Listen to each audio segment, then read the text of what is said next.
Welcome back to my channel. ನಾನು ನಿಮ್ಮ ಪ್ರೀತಿಯ ಪವಿತ್ರ. ಎಲ್ಲರೂ ತುಂಬ ಚೆನ್ನಾಗಿದ್ದೀರಾ ಅಂತ ಭಾವಿಸ್ತೆ. ಸೊ ಇವತ್ತಿನ ಒಂದು ಬ್ಲಾಗ್ನ ಸ್ಟಾರ್ಟ್ ಮಾಡಿದ್ದೀನಿ. ಸೊ ಇವತ್ತು ಡೇಟ್ 26. ಇವತ್ತು ನನ್ನ ಮಗಳದ್ದು ರಿಸಲ್ಟ್ ಇದೆ. ಸೊ ಬೆಳಗ್ಗೆ ಬೇಗ ಎದ್ಬಿಟ್ಟು ಕೆಲಸ ಎಲ್ಲ ಮುಗಿಸ್ಕೊಂಡು ಇವತ್ತು ಬೆಳಗಿನ ಬ್ರೇಕ್ಫಾಸ್ಟ್ ಬಂದುಬಿಟ್ಟು ಪುಳಿಯೋಗರೆ ಮಾಡ್ಕೊಂಡಿದ್ದೆ. ಸೊ ಪುಳಿಯೋಗರೆ ಮುಗಿಸ್ಕೊಂಡು ಮಕ್ಕಳಿಗೆಲ್ಲ ತಲೆ ಸ್ನಾನ ಎಲ್ಲ ಮಾಡಿಸ್ಕೊಂಡು ಇನ್ನು ಬಟ್ಟೆ ಎಲ್ಲ ವಾಶ್ ಮಾಡಿ ಇವಾಗ ನನ್ನ ಮಗಳದು ಇವತ್ತು ರಿಸಲ್ಟ್ ಇದೆ, ಆ್ಯನ್ಯುವಲ್ ಎಕ್ಸಾಮ್ದು. ಸೊ ರಿಸಲ್ಟ್ ನೋಡೋಣ ಅಂತ ಹೇಳ್ಬಿಟ್ಟು ಹೊರಟಿದ್ದೀನಿ. ಹಾಗೆ ಸ್ನೇಹಿತರೆ, ನನ್ನ ವ್ಯೂವರ್ಸ್ ಒಬ್ಬರು ನನ್ನ ಮೈಕ್ ಬಗ್ಗೆ ಕೇಳಿದರು. ಸೊ ನಂದು ಬಂದುಬಿಟ್ಟು ವೈರ್ಲೆಸ್ ಮೈಕು ಗ್ರ್ಯಾನರೋ ಅಂತ ಹೇಳಿ. ಸೊ ಇದು ಗ್ರ್ಯಾನರೋ ಮೈಕು. ಇದರಲ್ಲಿ ಸೊ ಈ ಥರದ್ದು ಎರಡು ಇರುತ್ತೆ. ಒಂದು ಇದು ಮೊಬೈಲ್ಗೆ ಅಟ್ಯಾಚ್ ಮಾಡೋದು. ಸೊ ಇದೆರಡು ಮೈಕ್ ಅಂದರೆ ನಾವು ಇಲ್ಲಿ ಹಾಕ್ಕೊಂಡು ಮಾತಾಡೋ ಅಂಥದ್ದು.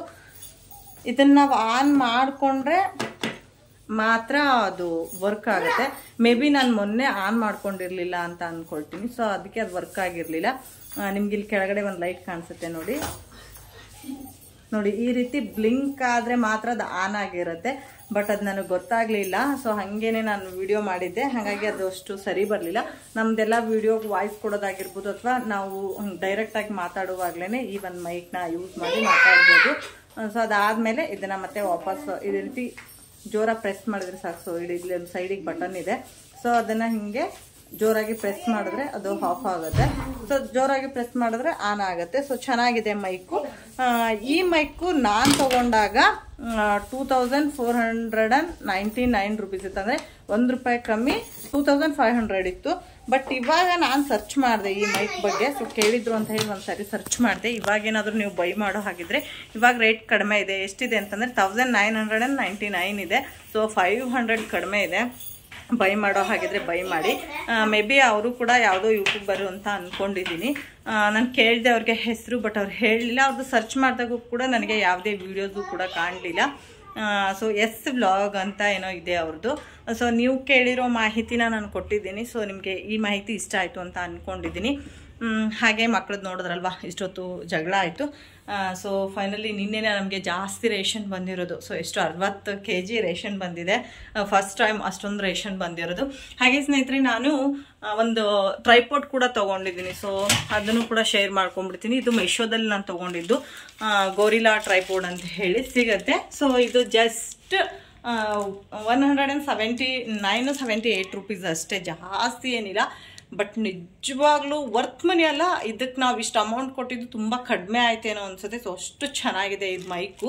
ಇದನ್ನು ನಾನು ಏನಕ್ಕೆ ತರಿಸ್ಕೊಂಡೆ ಅಂತಂದರೆ, ಕುಕ್ಕಿಂಗ್ ಚಾನಲ್ ಮಾಡುವಾಗ ನನ್ನ ಟ್ರೈಪಾಡ್ ಏನಿರುತ್ತೆ, ಸೊ ಅದು ಕುಕ್ಕರ್ಗೆಲ್ಲ ನಾನು ಮೇಲ್ಗಡೆ ರೆಸಿಪಿ ಹಾಕುವಾಗ ಕಾಣಿಸ್ತಿರ್ಲಿಲ್ಲ ಅದು ನನಗೆ. ಬೆಂಡು ಕೂಡ ಆಗ್ತಿರ್ಲಿಲ್ಲ. ಮತ್ತು ನಾನು ಅದನ್ನು ಒಂದು ಸೈಡ್ದು ಮಾತ್ರ ಲಾಕ್ನ ಓಪನ್ ಮಾಡಿ ಇಟ್ಟಾಗ ಏನಾಗ್ತಿತ್ತು, ಸಮ್ ಟೈಮ್ ಅದು ಕುಕ್ಕರ್ ಒಳಗಡೆ ಎಷ್ಟೋ ಸರಿ ನನ್ನ ಮೊಬೈಲು ಬಿದ್ದೋಗೋ ಚಾನ್ಸಸ್ ಇತ್ತು. ಸೊ ಆ ಥರದ್ದೆಲ್ಲ ಆಗಿದೆ. ಹಾಗಾಗಿ ಇದೊಂದು ಟ್ರೈಪಾಡ್ನ ನಾನು ನೋಡಿ ತರಿಸ್ಕೊಂಡಿದ್ದು. ಇದು ಫ್ಲೆಕ್ಸಿಬಲ್ ಇದೆ. ಸೊ ನಾವು ಯಾವ ಕಡೆಗೆ ರೊಟೇಟ್ ಮಾಡ್ತೀವೋ ಸೊ ಆ ಕಡೆ ರೊಟೇಟ್ ಆಗುತ್ತೆ. ಇದು ಬಂದ್ಬಿಟ್ಟು ಮೊಬೈಲ್ ಹೋಲ್ಡರು. ಸೊ ಚೆನ್ನಾಗಿದೆ. ಹಾಗೆ ಇದಂತೂ ನನಗೆ ತುಂಬ ಇಷ್ಟ ಆಯಿತು. ನಾವು ಎಲ್ಲಿಗಾದರೂ ಇದನ್ನು ಯೂಸ್ ಮಾಡ್ಬೋದು. ಅಂದರೆ ನಾವು ಕಲ್ಲು ಏನಿರುತ್ತೆ ಸೊ ಅಲ್ಲಿಗೂ ಕೂಡ ನಾವು ಇದನ್ನು ಯೂಸ್ ಮಾಡ್ಬೋದು. ನಾನು ನಿಮಗೆ ತೋರಿಸ್ಬಿಡ್ತೀನಿ. ಸೊ ನೋಡಿ, ಬೇಕು ಅಂದರೆ ಇದು ಸಿಕ್ಕಾಪಟ್ಟೆ ಟೈಟ್ ಇದೆ. ಸ್ವಲ್ಪ ನೋಡಿ, ಈ ಥರನೂ ನಾವು ಯೂಸ್ ಮಾಡ್ಬೋದು. ಈ ಥರನೂ ಯೂಸ್ ಮಾಡಿ ಈ ಟ್ರೈಪಾಡ್ ನಮ್ಗೆ ಹೆಂಗೆ ಬೇಕೋ ಅಲ್ಲಿಗೆ ನಿಲ್ಲಿಸ್ಕೋಬೋದು. ಬೇಡ ಅಂತಂದರೆ ನನಗೆ ಕಿಚನ್ನಿಗೆ ಯೂಸ್ ಆಗಲಿ ಅಂತ ತೊಗೊಂಡಿದ್ದು. ನೋಡಿ, ಇಲ್ಲಿ ಹಾಕ್ಕೊಂಡು ಸೊ ಈ ಥರ ನನಗೆ ಮೇಲ್ಗಡೆ ಇಲ್ಲಿ ಕುಕ್ಕರ್ಗೆ ಹಾಕೋ ರೆಸಿಪೀಸ್ಗಳೆಲ್ಲ ಕಾಣಿಸ್ಬೇಕು ಅಂತ ನಾನು ತರಿಸ್ಕೊಂಡಿದ್ದೆ. ಸೊ ಚೆನ್ನಾಗಿದೆ. ಯಾರಾದರೂ ಬೈ ಮಾಡೋ ಅಂತಾರಿದ್ರೆ ಬೈ ಮಾಡಿ. ಜಾಸ್ತಿ ಅಮೌಂಟ್ ಏನಿಲ್ಲ, ಜಸ್ಟ್ 178 ರುಪೀಸ್ 79 ರುಪೀಸ್ ಅಷ್ಟೇ. ವರ್ತ್ ಮನಿ ಅಂತ ಅನಿಸುತ್ತೆ. ತುಂಬ ಕಡಿಮೆ ರೇಟು. ಬಟ್ ಕ್ವಾಲಿಟಿ ವೈಸ್ ಬಂದರೆ ತುಂಬಾ ಚೆನ್ನಾಗಿದೆ. ತುಂಬಾ ಯೂಸ್ಫುಲ್ ಆಗುತ್ತೆ. ಬೇಕು ಅಂದರೆ ನಾವು ಮೊಬೈಲ್ ಹಿಡ್ಕೊಂಡು ಕೈಯಲ್ಲಿ ಕೂಡ ವಿಡಿಯೋ ಮಾಡ್ಕೋಬೋದು. ಸೆಲ್ಫಿ ಸ್ಟಿಕ್ ತರಿಸ್ಕೊಳ್ತೀವಲ್ವ, ಸೊ ಅದ್ರ ಬದಲು ಆ ಥರದ್ದು ತರಿಸ್ಕೊಂಡ್ರೆ ತುಂಬಾ ಯೂಸ್ ಆಗುತ್ತೆ ಅಂತಲೇ ಹೇಳ್ಬೋದು. ಸೊ ಅಷ್ಟು ಚೆನ್ನಾಗಿದೆ ಅದು. ನನಗಂತೂ ತುಂಬ ಇಷ್ಟ ಆಯಿತು. ಇದನ್ನು ನಾನು ತರಿಸ್ಕೊಂಡಿದ್ದು ಮೀಶೋದಲ್ಲಿ. ಬೇಕು ಅಂತಂದರೆ ಅದ್ರದ್ದು ಒಂದು ಲಿಂಕನ್ನು ನಾನು ನಿಮಗೆ ಡಿಸ್ಕ್ರಿಪ್ಷನ್ ಬಾಕ್ಸಲ್ಲಿ ಹಾಕಿರ್ತೀನಿ. ಹಾಗೆ ನಂದು ಸೆಲ್ಫಿ ಸ್ಟಿಕ್ ಕೂಡ ಇದೆ. ಸೊ ಇದೇನಾಗುತ್ತೆ ಅಂತಂದರೆ ಇದು ಯಾಕೋ ನಿಲ್ತಾ ಇಲ್ಲ, ಹೋಲ್ಡ್ ಆಗ್ತಾ ಇಲ್ಲ. ಇದು ಮೊಬೈಲ್ ಹಾಕಿದ ತಕ್ಷಣ ಸ್ವಲ್ಪ ಹೈಟಿಗೆ ಹೋಲ್ಡ್ ಆಗುತ್ತೆ. ಜಾಸ್ತಿ ಹೈಟ್ ಮಾಡಿಟ್ಟೆ ಅಂದರೆ ಪೂರ್ತಿ ಹೈಟ್ ಮಾಡಿಟ್ಟೆ ಅಂತಂದರೆ ಮೊಬೈಲ್ ದಬ್ಬ ಹಾಕೊಂಡ್ಬಿಡುತ್ತೆ. ಸೊ ಆ ಥರ ಆಗ್ತಿದೆ. ಅದು ತೊಗೊಂಡು ನಾನು ತುಂಬ ದಿನಗಳಾಯಿತು. ತುಂಬ ದಿನಗಳಂದರೆ ಮೇ ಬಿ 1 ಇಯರ್ ಮೇಲೇ ಆಯಿತು. ಯೂಸ್ ಮಾಡಿದ್ದೀನಿ, ಯೂಸ್ ಮಾಡಿಲ್ಲ ಅಂತಲ್ಲ, ಮೊದಲಿಗೆಲ್ಲ ಯೂಸ್ ಮಾಡಿದ್ದೀನಿ, ಚೆನ್ನಾಗೇ ಇತ್ತು. ಬಟ್ ಇವಾಗ ಆ ಥರ ಆಗ್ತಿದೆ. ಸೊ ತೊಗೊಂಡಿರೋ ಎಲ್ಲ ವಸ್ತುಗಳು ಲೈಫ್ ಟೈಮ್ ಅಂತ ಯಾವುದೂ ಇರೋದಿಲ್ಲ ನೋಡಿ. ಸೊ ನಾನು ಅದನ್ನು ಅಲ್ಲಿ ಇಟ್ಟಿರ್ತೀನಿ. ನನಗೆ ಕಿಚನಲ್ಲಿ ತುಂಬ ಯೂಸ್ ಆಗೋದ್ರಿಂದ ಅದನ್ನು ನಾನು ಕಿಚನಲ್ಲೇ ಇಟ್ಕೊಂಡಿದ್ದೀನಿ. ಸೊ ಇವತ್ತು ನಾನು ನಿನ್ನೆ ಪ್ಲಾಜಾ ಪ್ಯಾಂಟ್ ತೊಗೊಂಡಿದ್ದು, ಸೊ ಅದನ್ನೇ ವೇರ್ ಮಾಡಿದ್ದೀನಿ ಇವತ್ತು ಈ ಡ್ರೆಸ್ ಜೊತೆಗೆ. ಸೊ ಚೆನ್ನಾಗಿ ಕಾಣಿಸ್ತಾ ಇದೆ, ನನಗೆ ತುಂಬ ಇಷ್ಟ ಆಯಿತು. ಸೊ ಮಕ್ಕಳು ಕೂಡ ರೆಡಿಯಾಗಿದ್ದಾರೆ. ಅವ್ರನ್ನ ಕರ್ಕೊಂಡೋಗಿ ರಿಸಲ್ಟ್ ನೋಡ್ಕೊಂಡು ಬಂದು ಮತ್ತೆ ವಿಡಿಯೋನ ಕಂಟಿನ್ಯೂ ಮಾಡ್ತೀನಿ. ಇವತ್ತು ನಮ್ಮ ಬೇಬಿದು ರಿಸಲ್ಟ್ ಅವನು ಬಂದ್ಬಿಟ್ಟು 9ನೇ ತಾರೀಕು ಅಂತ ಹೇಳಿದ್ದಾರೆ. ಸೊ 9ನೇ ತಾರೀಕಿಗೆ ನೋಡಬೇಕು. ಓಕೆ ಸ್ನೇಹಿತರೆ, ಸೊ ಫೈನಲಿ ಸ್ಕೂಲ್ ಹತ್ರ ಬಂದ್ಬಿಟ್ಟು ರಿಸಲ್ಟ್ ನೋಡಿದೆ. ಸೊ ಅವಳದು ನೀವು ನೋಡ್ತಾ ಇರ್ಬೋದು 250ಕ್ಕೆ 240 ಅಂದರೆ 96% ಆಗಿದೆ. A+. 8th ರ್ಯಾಂಕ್ ಅಂದರೆ 10th ರ್ಯಾಂಕ್ವರೆಗೂ ಕೊಟ್ಟಿರ್ತಾರೆ. 8th ರ್ಯಾಂಕಲ್ಲಿ ಇದ್ದಾಳೆ. ಸೊ ಖುಷಿ ಆಗುತ್ತೆ. ಸೊ ಸ್ನೇಹಿತರೆ, ರಿಸಲ್ಟ್ ನೋಡ್ಕೊಂಬಂದಾಯಿತು. ಸೊ ಎಷ್ಟಾಗಿದೆ ಪರ್ಸೆಂಟೇಜ್ ಅಂತ ಆಲ್ರೆಡಿ ತೋರಿಸಿದೆ. ಸೊ 96.4 ಆಗಿದೆ. ಕೆಲವೊಂದನ್ನು ಮಿಸ್ಟೇಕ್ ಮಾಡಿದ್ದಾಳೆ. ಸೊ ಓರಲಲ್ಲಿ ನಾನು ಹೇಳ್ತೀನಿ, ಯಾವಾಗಲೂ ಅವ್ರು ಓರಲಲ್ಲಿ ಮಾರ್ಕ್ಸ್ ತೆಗಿತಾರೆ. ಸೊ ಅದ್ರ ಬಗ್ಗೆ ನಾನು ಇದನ್ನು ಮಾಡಲ್ಲ. So next year school change ಮಾಡೋ ಒಂದು ಪ್ಲ್ಯಾನ್ ಇದೆ. ಸೊ ಯಾವ ಸ್ಕೂಲಿಗೆ ಹಾಕ್ತೀನಿ ಅದೆಲ್ಲ ನಾನು ನಿಮಗೆ ಮುಂದೆ ಹೇಳ್ತೀನಿ. ಸ್ವಲ್ಪ ಕನ್ಫ್ಯೂಷನ್ಸಲ್ಲೇ ಇದ್ದೀವಿ ನಾವಿನ್ನು ಸ್ಕೂಲ್ ಚೇಂಜ್ ಮಾಡೋದ್ರ ಬಗ್ಗೆ. ಬಟ್ ಈ ಸ್ಕೂಲ್ ಅಂತೂ ಚೇಂಜ್ ಮಾಡ್ತೀವಿ, ಬಟ್ ಯಾವ ಸ್ಕೂಲಿಗೆ ಹಾಕಬೇಕು ಅನ್ನೋ ಒಂದು ಕನ್ಫ್ಯೂಷನಲ್ಲಿ ಇದ್ದೀವಿ.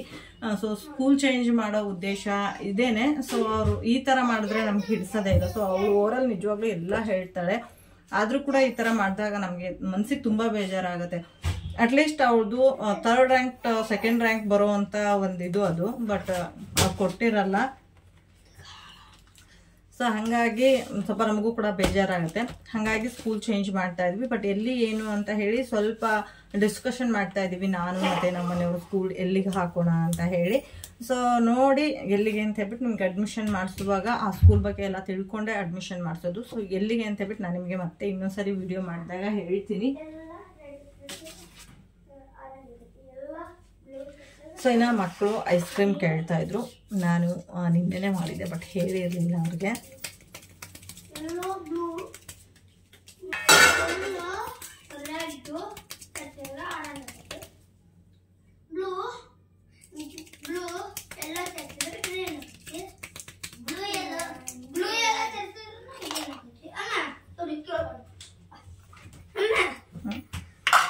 ಬ್ಲೂ ಎಲ್ಲ ಸೇರಿಸಿದ್ರು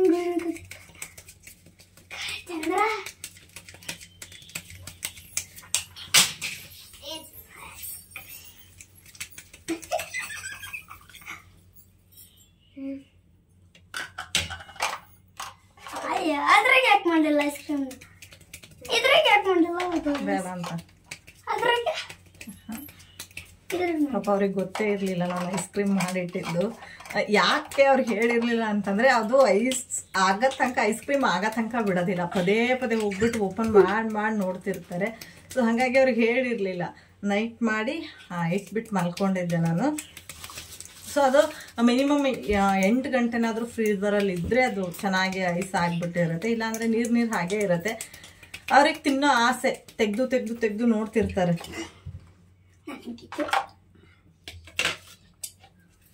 ಸೊ ನೋಡಿ ಐಸ್ ಕ್ರೀಮ್. ಇನ್ನೊಂದೇನು ಅಂದರೆ ನನ್ನ ಮಗಳಿಗೋಸ್ಕರನೇ ಐಸ್ ಕ್ರೀಮ್ ಮಾಡಿರೋದು. ನನ್ನ ಮಗಳು ಊರಿಂದ ದೊಡ್ಡಮ್ಮನ ಹತ್ರ ಐಸ್ ಕ್ರೀಮ್ ಮಾಡಿಸ್ಕೊಂಡು ತಿಂತೀನಿ ಅಂತಲೇ ಹೇಳ್ಬಿಟ್ಟು ಬಂದಿರೋದು. ಸೊ ಅವಳಿಗೆ ಐಸ್ ಕ್ರೀಮ್ ಮಾಡಿದ್ದೀನಿ ನಾನು ಇವತ್ತು ಸ್ಪೆಷಲ್ ನನ್ನ ಮಗಳಿಗೋಸ್ಕರನೇ.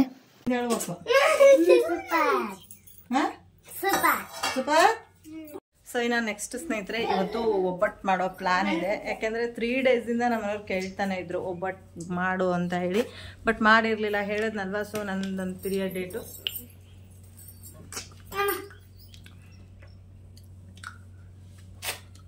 ಚೆನ್ನಾಗಿತ್ತು.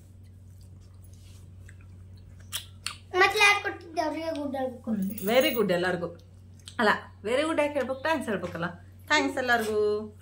ಸೊ ನನಗೆ ಐಸ್ ಕ್ರೀಮ್ ಇಲ್ಲ ಅಂತ ಹೇಳ್ಬಿಟ್ಟು ಐಸ್ ಕ್ರೀಮ್ ತಿನ್ನಿಸಿದ್ದಾರೆ. ಸಾಕು ಚಿನ್ನಿ, ನೀ ತಿನ್ನು. ಹಾಗೆ ಸ್ನೇಹಿತರೆ ಇವತ್ತು ಹೇಳಿದ್ನಲ್ವ ಒಬ್ಬಟ್ಟು ಮಾಡಬೇಕು. ನನ್ನ ಪೀರಿಯಡ್ ಡೇಟ್ ಹತ್ತಿರ ಇರೋದ್ರಿಂದ ನನಗೆ ಸಿಕ್ಕಾಪಟ್ಟೆ ಕಾಲು ನೋವು ಬರ್ತಾಯಿತ್ತು. ಅದಾದಮೇಲೆ ಪೀರಿಯಡ್ ಆಗಿ ಇವತ್ತು 3 days ಆಯಿತು. ಪೀರಿಯಡ್ ಆದಮೇಲೆ ಯಾಕೋ ಗೊತ್ತಿಲ್ಲ ಈ ಸರಿ ತುಂಬ ಹೊಟ್ಟೆ ಮುಟ್ತಾ ನನಗೆ. ಹಾಗಾಗಿ ಯಾವುದೇ ವಿಡಿಯೋ ಕೂಡ ಮಾಡೋದಕ್ಕಾಗಲಿಲ್ಲ ನನಗೆ. ಸೊ ಹಾಗಾಗಿ ಇವತ್ತು ಚೆನ್ನಾಗಿದ್ದೀನಿ. ಇವತ್ತು ಆರಾಮಿರೋದ್ರಿಂದ ಬೇಗ ಎಲ್ಲ ಕೆಲಸ ಆಗಿದೆ. ಸೊ ಇವಾಗ ಟೈಮ್ ಬಂದುಬಿಟ್ಟು ಆಲ್ರೆಡಿ 12 ಆಗ್ತಾ ಬಂತು. ಸ್ವಲ್ಪ ಒಬ್ಬಟ್ಟು ರೆಡಿ ಮಾಡೋಣ ಅಂತ ಹೇಳ್ಬಿಟ್ಟು ಒಬ್ಬಟ್ಟಿಗೆ ಹಾಕ್ಕೊಳ್ತೀನಿ. ಹಾಗೆ ನಮ್ಮ ಮನೆಯವರು ಕೂಡ ಫೋನ್ ಮಾಡಿದ್ರು ಮಕ್ಕಳು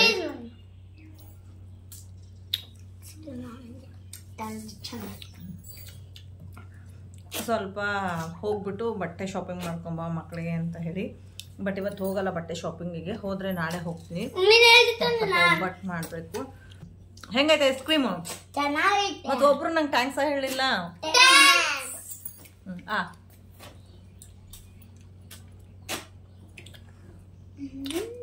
ಚೆನ್ನಾಯ್ತಲ್ಲ. ಹಾಗೆ ಈ ಐಸ್ ಕ್ರೀಮ್ನ ನಾನು ಇದು ಇರುತ್ತಲ್ಲ ಕರ್ಬೂಜ ಹಣ್ಣು ಇರುತ್ತಲ್ವ, ಸೊ ಕರ್ಬೂಜ ಹಣ್ಣಿಂದ ಮಾಡಿರೋದು. ಸೊ ಸಖತ್ ಟೇಸ್ಟಿಯಾಗಿದೆ ಮಾತ್ರ. ಮಕ್ಕಳು ಐಸ್ ಕ್ರೀಮ್ ತಿಂದು ಆಟ ಆಡ್ತಿದ್ದಾರೆ. ಸೊ ಅವ್ರ ಜೊತೆ ಹಾಗೆ ನಾನು ಸ್ವಲ್ಪ ಹೋಗಿ ಬಂದು ಆಟ ಆಡ್ತಾನೆ ನನ್ನ ಅಡುಗೆನ ಸ್ಟಾರ್ಟ್ ಮಾಡ್ಕೊಂಡಿದ್ದೀನಿ. ಹೇಳಿದ್ನಲ್ವ ಇವತ್ತು ಹೋಳಿಗೆ ಮಾಡ್ತಿದ್ದೀನಿ ಅಂತ ಹೇಳ್ಬಿಟ್ಟು ಇದ್ರ ಕಂಪ್ಲೀಟ್ ವಿಡಿಯೋನ ನಾನು ನನ್ನ ಅಪ್ಪಾಜಿ ಅಡುಗೆ ಮನೆ ಯೂಟ್ಯೂಬ್ ಚಾನಲಲ್ಲಿ ಶೇರ್ ಮಾಡ್ಕೊಂಡಿರ್ತೀನಿ. ಹಾಗೆ ಇದ್ರ ಜೊತೆ ಹೋಳಿಗೆ ಸಾಂಬಾರು ಕೂಡ ಅದರ ರೆಸಿಪಿನೂ ಕೂಡ ನಾನು ಶೇರ್ ಮಾಡ್ಕೊಳ್ತಾ ಇದ್ದೀನಿ. ಲಿಂಕ್ ಬೇಕಿದ್ರೆ ಡಿಸ್ಕ್ರಿಪ್ಷನ್ ಬಾಕ್ಸಲ್ಲಿ ಇರುತ್ತೆ, ಚೆಕ್ ಮಾಡಿ.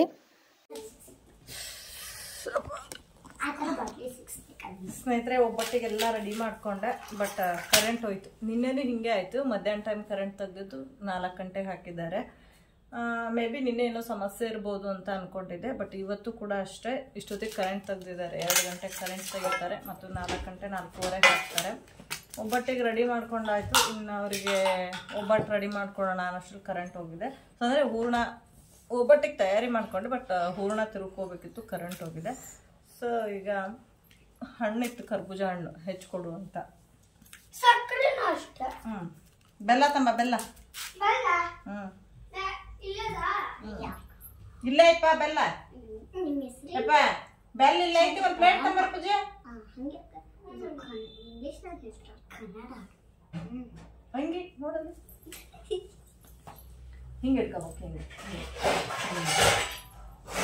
ಹಿಂಗೆ ಸಿಸ್ಟರ್ ಅಂತ ಅದನ್ನ ಹಂಗೆ ಕನ್ನಡದಲ್ಲಿ